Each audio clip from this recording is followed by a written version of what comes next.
What if the Bible you read isn't the whole story? What if some of the most powerful parts of God's message, books filled with ancient prophecies, secrets about angels and demons, and warnings about the future, were removed and hidden from the world?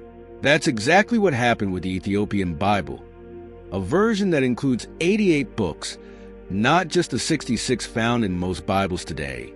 Many of these extra books were banned because they were considered too mysterious, too difficult to control, or too dangerous.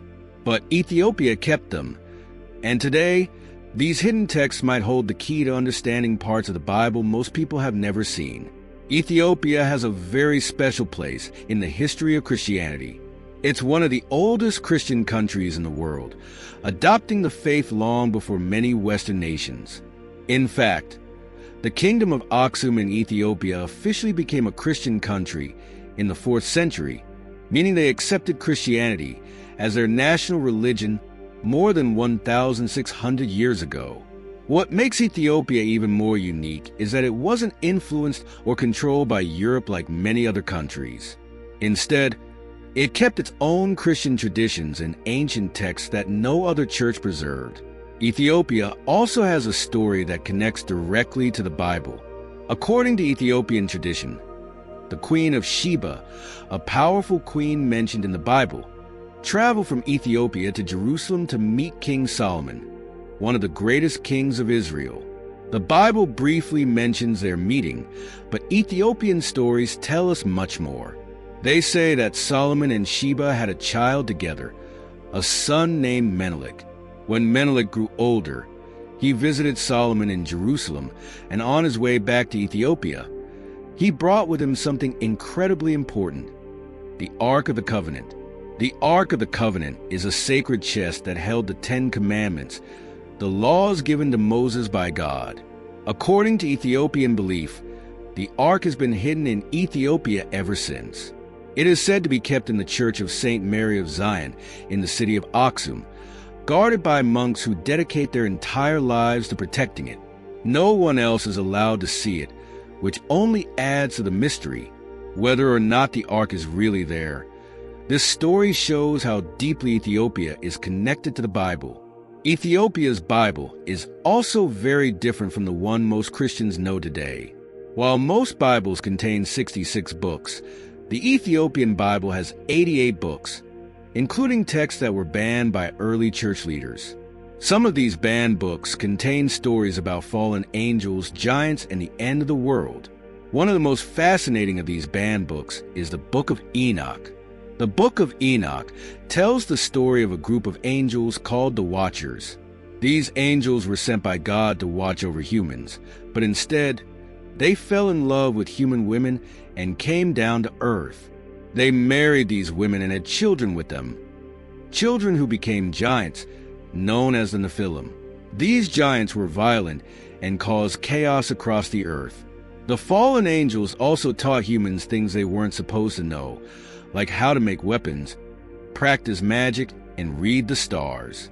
This knowledge corrupted humanity and led to terrible violence and evil. The situation became so bad that God decided to send a flood to cleanse the earth. Before the flood, the archangels, powerful angels like Michael and Gabriel, captured the rebellious angels and locked them in a dark abyss, where they wait for their final judgment.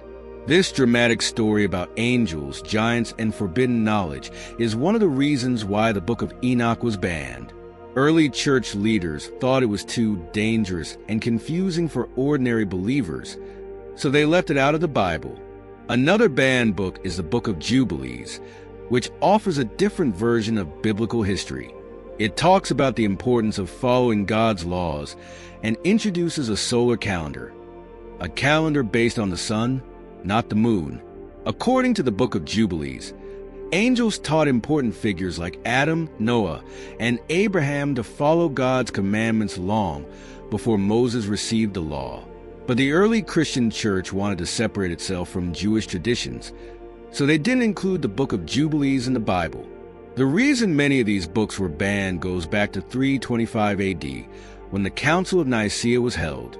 This was a meeting of church leaders called by Emperor Constantine to decide which books should be included in the Bible. The leaders wanted a version of Christianity that was simple and easy to control, so they chose to leave out texts that were too mystical or tied to Jewish traditions. Books that talked about angels, cosmic battles, or strict laws were excluded because the church wanted to focus only on the life and teachings of Jesus Christ. Over time, the King James Bible, published in 1611, became the most widely used version of the Bible in the West. It contains only 66 books, leaving out many of the texts that are still found in the Ethiopian Bible. Ethiopia, isolated from the decisions of these church councils, kept its ancient texts, preserving a broader and richer version of Christianity. The Ethiopian Bible also has two versions: the broader canon, which includes 81 books, and the narrower canon with 72 books.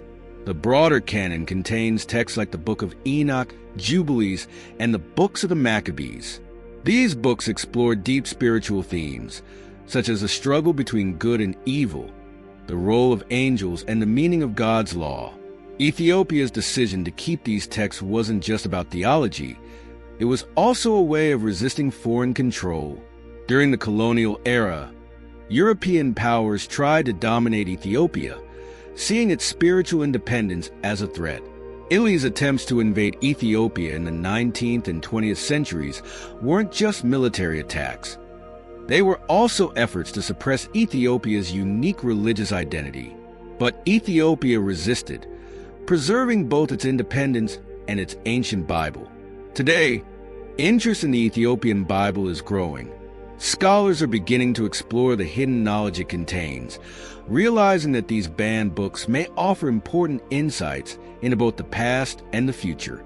The stories of fallen angels and cosmic battles in the Book of Enoch seem strangely relevant in a world filled with violence, conflict, and confusion. Could these ancient texts help us understand the spiritual forces at work in the world today? The Ethiopian Bible challenges us to rethink what we know about Christianity.